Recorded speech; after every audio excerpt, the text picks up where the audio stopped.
Another aspect of the diversity visa lottery is marital status. This is a very crucial part of the application. In the DV lottery application, there is a place which is written your marital status. Marital status can be unmarried, married. You can be married, your spouse is American citizen or green card holder. If your spouse is American citizen or green card holder, there is no need to add the information of your spouse, because your spouse doesn't need to get another green card or to become again American citizen.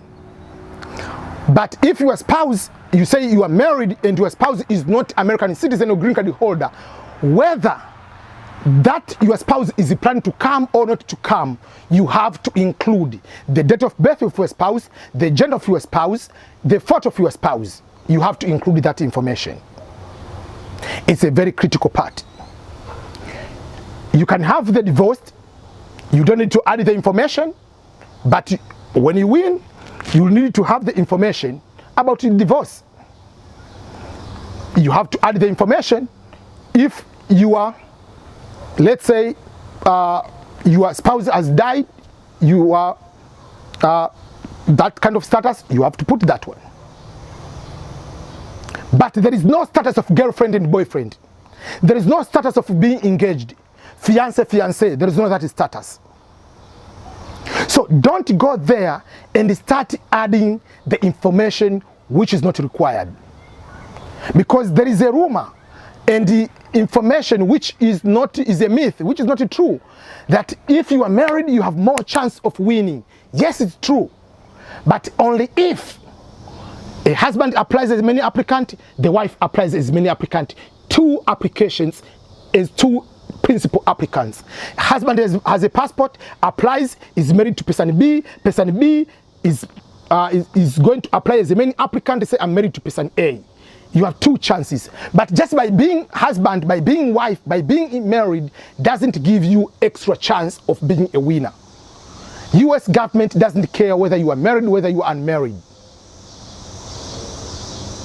What matters is you increase the chance by both husband and wife to apply. That's the only way you can increase your chances. So don't go to the DV lottery application and say you are married because you are planning to get married in December. No. On the day of application, what is your current marital status? Put the marital status of the day you are applying. Even if you are going to get married tomorrow, if you are applying today, you are still unmarried. Be careful with that. Don't go and tell your girlfriend, I'm married to you, and you are married to me, so that you can increase the chances. No, don't do that. If your girlfriend or your boyfriend wins, just let her apply as unmarried. You are not married.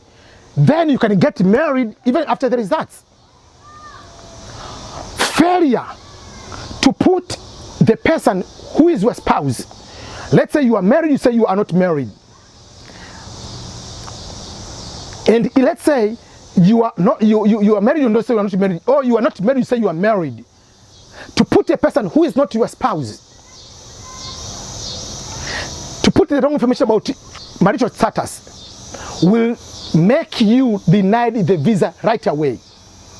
So make sure you have the information about your spouse.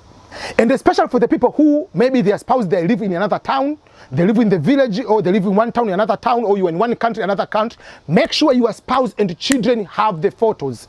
Individual photos, each photo must meet the requirements.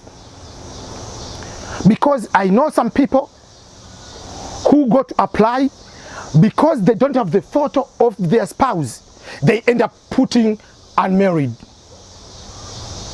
which is wrong. I know some people, you go to apply to the internet cafe, to cyber area, because you see difficulties, it takes longer to put all the information. Just apply, and you're going to add your wife later. You are going to add your husband later.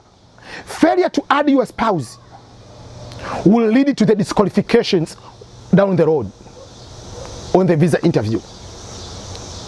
But there are some people, they say, oh, we didn't get married in court or to the church or to the mosque. We did the traditional marriage. It's okay, you still husband and wife, there is no problem with that. You still have to put your wife, you still have to put your husband, but you have to get the marriage certificate from your government once you win, because the US government will not give you the visa as husband and wife, or when the Kentucky Consular Center KCC requests for the documentation, they need to have the marriage certificate, not the photo of you and the traditional chief drinking Fanta or Coca-Cola and the traditional African beer that, oh, we are just dancing, that's a wedding. They don't care about the traditional African dancing or wedding. What they care is the marriage certificate from your government. Yes, if you got married 10 years ago on the traditional marriage, you got today to get the marriage license or marriage certificate, the marriage certificate will have the today's date. There is no problem with that. Don't try to forge and backdate you got married all those 10 years ago. No, put the date to today, but you show the evidences that you got married 5 years ago or 10 years ago. There is no problem with that. Let's go to the people who are married in a traditional way or through mosque. You have more than one wife. In Kenya, you are allowed to have more than one wife. You have 4, 3, 2 wives, whatever you have. Or Muslim are allowed to have more, or depending on your culture. The United States, or most of the Western countries, almost all, polygamy is illegal. So if you have 4 wives, you do one application. When you say you are married, it only opens one spot. So out of your 2, 3, 4 wives, 5 wives, go and put one you want to come together in America if you win. But your spouse, if you have 4 wives and your 4 wives have passports and they want to apply, they are allowed to put you are married to you. There is no problem with that. But you cannot go and apply, oh, I'm going to apply with Asha. I'm married to Asha. I'm going to apply with the Hamida binti John, binti Muhammad. So this is another application because this is my another wife. No. The software is going to detect that you have gone to duplicate application and you will be automatically disqualified for that. So when you are going to apply for the visa lottery, make sure you put the appropriate marital status. Putting it wrong or adding someone who is not, you are going to be disqualified for that. And you'll be having a very difficult time once you win the diversity visa lottery. So we'll be talking about what are the reasons you'll be disqualified despite of winning. This is one of the reasons why you'll be disqualified despite of winning, is going to put someone who is your spouse while is not your spouse. Or to say you are not married while you are married, you are married while you are not, or you are going to add someone who is not.